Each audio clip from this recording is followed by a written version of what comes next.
वास्तुशास्त्र स्थापत्यविद कहां से आया? कहते हैं ज्ञानम चेतनायाम निहितम, knowledge is structured in consciousness. इसको बहुत सरल भाषा में अपन समझें कि अगर हम देखते हैं रोज सुबह उठ के कि सूर्योदय होता है और फिर सूर्यास्त होता है, और एक ही स्थान पर बैठ के हम देखते हैं 365 दिन कि रोज सूर्योदय होता है, रोज सूर्यास्त होता है। लेकिन जब इसको एक बार देखा, 2 बार देखा, 10 बार देखा, फिर हमने देखा कि ये जब इतनी बार सूर्योदय सूर्यास्त होता है, फिर गर्मी आ जाती है, फिर ठंडक आ जाती है, फिर बरसात आ जाती है। तो इसका अर्थ क्या हुआ? इसका अर्थ हुआ कि हमने ये प्रकृति के विज्ञान को पैदा नहीं किया, हमने इसको बनाया नहीं, हमने इसका साक्षात्कार किया। जब हमने देखा कि इतनी बार सूर्योदय सूर्यास्त होता है, तो पतझड़ आता है, फिर ऐसे बसंत आता है, फिर ऐसे गर्मी आती है, सर्दी आती है। तो जैसे ये विद्याएं, इसीलिए कहते हैं इनको ऋषियों ने, ऋषि मतलब सीयर, सीयर माने दृष्टा, दृष्टा माने जिन्होंने देखा। ऋषि जो अपने ऋषि हैं उनको दृष्टा कहते हैं, दृष्टा माने जो देखते हैं।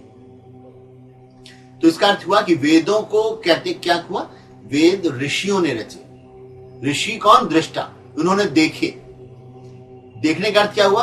अब अगर हम कहें कि सूर्योदय सूर्यास्त होता है, तो हमने सूर्य को नहीं बनाया, हमने सूर्य के उगने अस्त होने के लिए कारण हम नहीं है।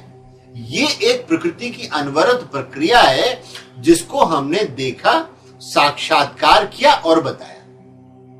तो इसी प्रकार ये जितना वैदिक वांग में है, वेद के जितने भी क्षेत्र हैं जिनका ज्ञान अभी अपन ने बताया कि 4 वेद हैं, ऋग्वेद, सामवेद, यजुर्वेद, अथर्ववेद, 4 उपवेद हैं, आयुर्वेद, गंधर्ववेद, स्थापत्यवेद, धनुर्वेद, 6 वेदांग हैं, शिक्षा, कल्प, व्याकरण, निरुक्त, छंद, ज्योतिष, 6 उपांग हैं, न्याय, वैशेषिक, सांख्य, योग, करिमांसा, वेदांत और इतिहास, पुराण, स्मृति, उपनिषद, अरण्यक, ब्राह्मण, एक पूरा वैदिक वांग्मय है। तो ये प्रकृति की सारी शक्तियों का, और वो शक्तियां कैसे काम करती हैं, उनको जैसे जिसने देखा, अनुभव किया, वो विद्याएं। तो ब्रह्मा को हम कहते हैं कि ये विद्याएं ब्रह्मा से आई, ये महादेव से आई।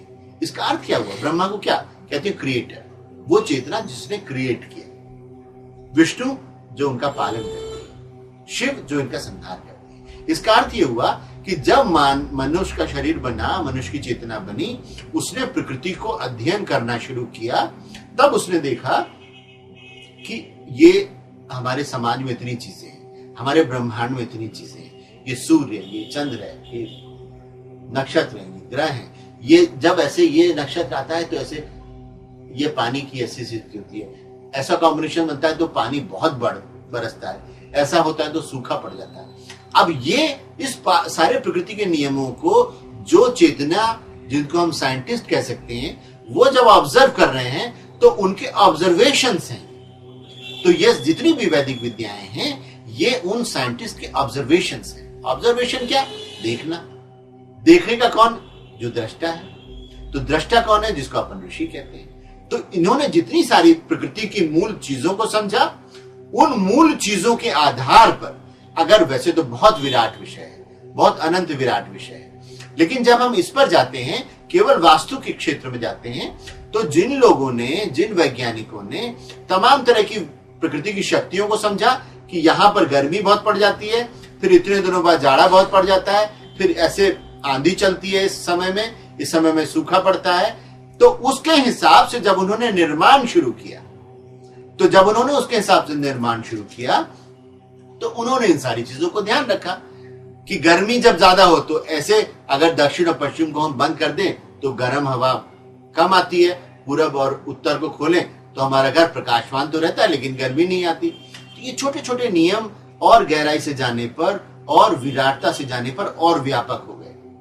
फिर और सूक्ष्म हुए कि घर तो बना लिया, लेकिन अब इस व्यक्ति की प्रकृति ऐसी है, ये ठंडा है, ये कूल है, ये बहुत उद्वेग में रहता है, ये आवेश में रहता है, इसका प्रोफेशन ये है, ये राजा है, ये मंत्री है, ये बिजनेसमैन है, ये कृषक है, ये मजदूर है, सबकी आवश्यकताएं भिन्न भिन्न है। तब फिर उन घरों के प्रकार बने, ध्रुव, धान, जय, नंद, कर, कांत, सुमुख, दुमुख, तमाम तरह की वैरायटीज बनी।